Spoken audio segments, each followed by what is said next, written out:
everybody, this is Chris from HD Models. Part 1 of the 1/350th scale Bismarck. What I thought I'd show you is, I don't know if anybody else has done this, but I got tired of digging through the box for the sprues to look them up, and I, repeatedly picking up, setting down, going through 8, 9, 10 different sprues to find one part. So I decided to put some screws up on the edge, paper tape them, label them, and hang them accordingly. That way all I got to do is visually look over, grab the part, the sprue, clip it off, put it back in place. That way it's going to be a little bit easier for me to find all the parts. I don't know if anybody else has done it, but anyways, I'm going to do it that way.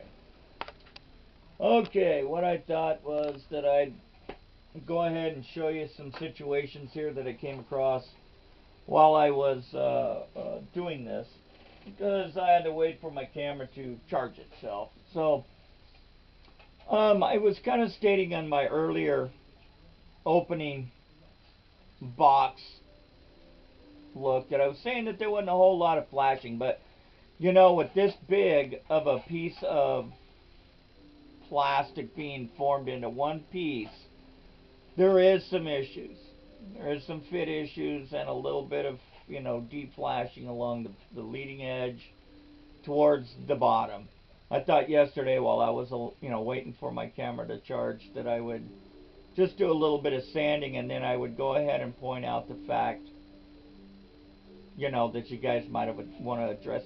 I'm not a real big, I don't make a real big deal out of the bottom of the ship, because honestly, when you're looking at it, you never look at the bottom of it.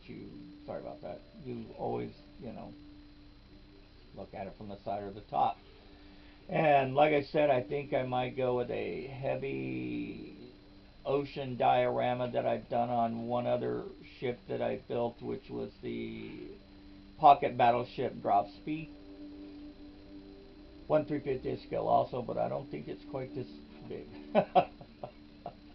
Anyways, what I would also show you is in the back here where everything connects. It's like a separate injection mold that they put in right here across where the propeller shafts come out. It's pretty rough right in there.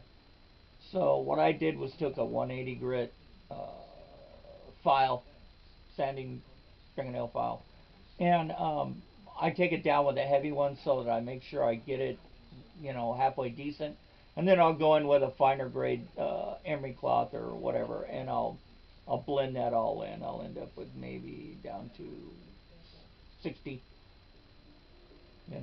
maybe 120 grit. I don't know, something real fine. I don't know, but I'll build it down where you won't see any of the scratches. Anyways, I just thought I'd show you that there's not really any big issues as far as like any major flashing or anything like that like I've seen on other kits. But what I thought I would do during this build is only show you things that I come across that you're going to probably have some issues with, and step by step of what it's going to take when I go ahead and put the railing and all that kind of stuff on. So that way it just doesn't drone out over a 2-hour period of me just watching paint dry and glue. So without further ado, I thought what I would do was go ahead and kind of clean up the big parts as they are, and I would go ahead and paint everything right now as far as the superstructure and the guns and the decks above the hull.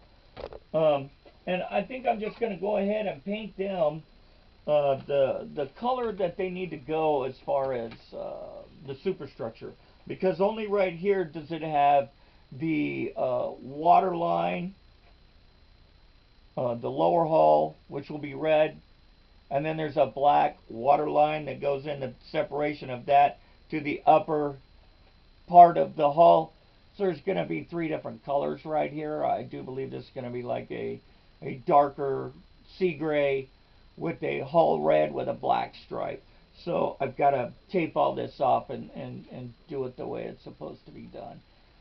So I think that I'm just going to wait, you know, for a later time to actually be able to do that. But I thought what I would do in the meantime was I would just go ahead and clean up the parts on the sprue, get them as clean as possible, and since they're all going the same color, I don't see a reason why not to paint them on the sprue. I'm going to go ahead and, if there's multiple sides and such that are here, I'm going to cut one side off, sand it and such, so that all I have to do is take up the side of the pan. That way I don't have a bench full of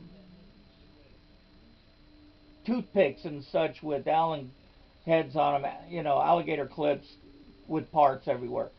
So I tend to, because my fingers are kind of messed up, that I'll paint as much as I can on the sprue and then touch them up before I put them on and make it look a lot better. So I mean, it's not that it looks bad or anything like that, but that's just how I choose to do it at times, and I think that's how I'm going to incorporate this one.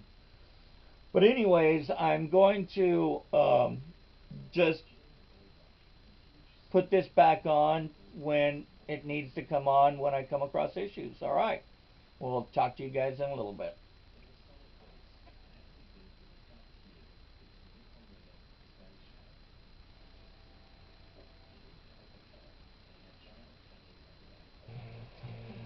Well, it didn't take too long for me to come across something I wanted to point out to you guys. You know, I just, these people that do these kits, you guys got to really watch this stuff. And what I complain about the most is where they actually make the line for where, what's it called?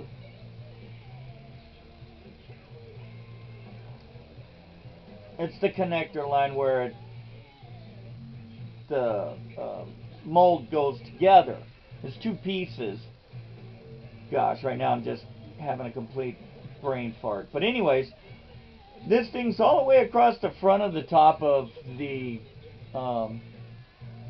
actually looks like the platform. So this is all going to have to be sanded before it even gets painted. So in this case, you've got to look and make sure that there's no way that you can just cut it and paint it on the sprue and touch it up and then it's going to be okay, because you're going to have to repaint this whole thing all over again. So in this instances, you're going to have to cut them off and alligator clip them.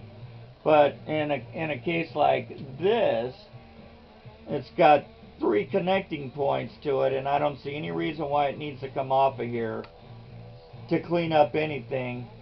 So I might just cut only 2 of them and leave it on, because this actually is like a pole. Sorry, going off camera there.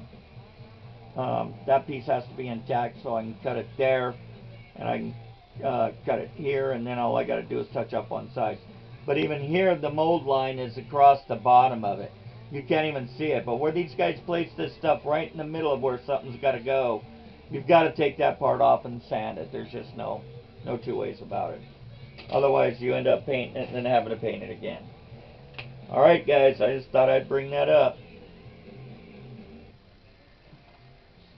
Alright, I thought I would try and show you what I was talking about.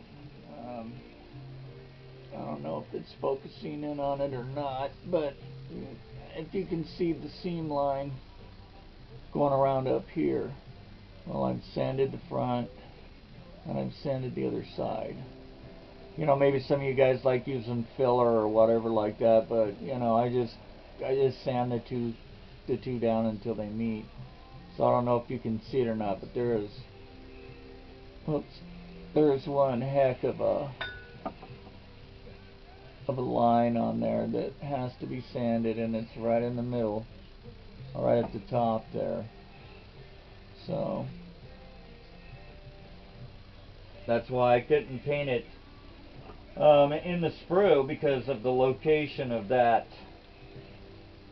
mark. It actually runs it might just be too bright here. Right across here and across this part. And this looks like it's some kind of observation platform.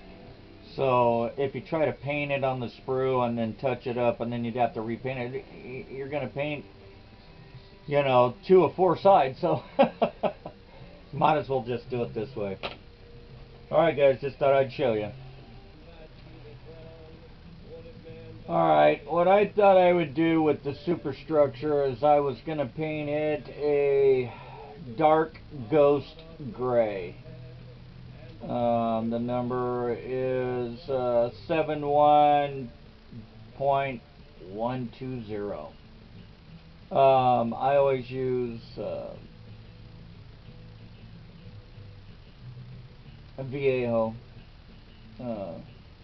So I have a light gray I think I'm going to do for some other parts, but I think this is the base coat of what I'm going to do of the superstructure. Let's see how it goes.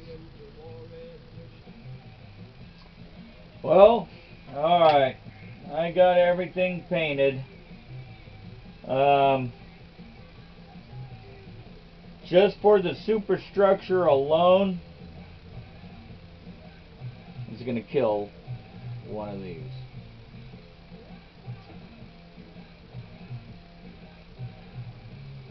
Kill it. But anyways, if you, like I now need to do, is get another bottle.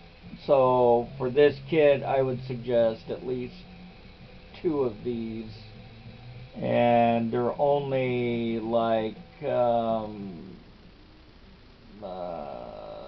17 millimeters, which is less than a fluid ounce. It's only like 0.57 fluid ounces, so it's not even an ounce of paint. So I don't know how many people out there like me that just ran out of paint. You know, I mean, thankfully I got through with the superstructure, and that I have another paint picked out for the hull, which is only a very small portion of it. The red's gonna take up, you know, the majority of that. So, alright then. I think I'll go ahead and shut this down on what it took to get to this point, which is to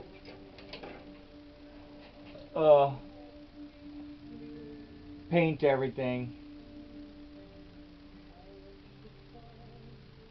And I'm sure nobody wants to sit there and watch it dry.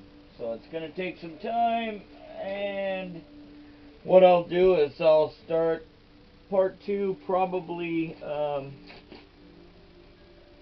with starting to assemble the superstructure and the gun turrets.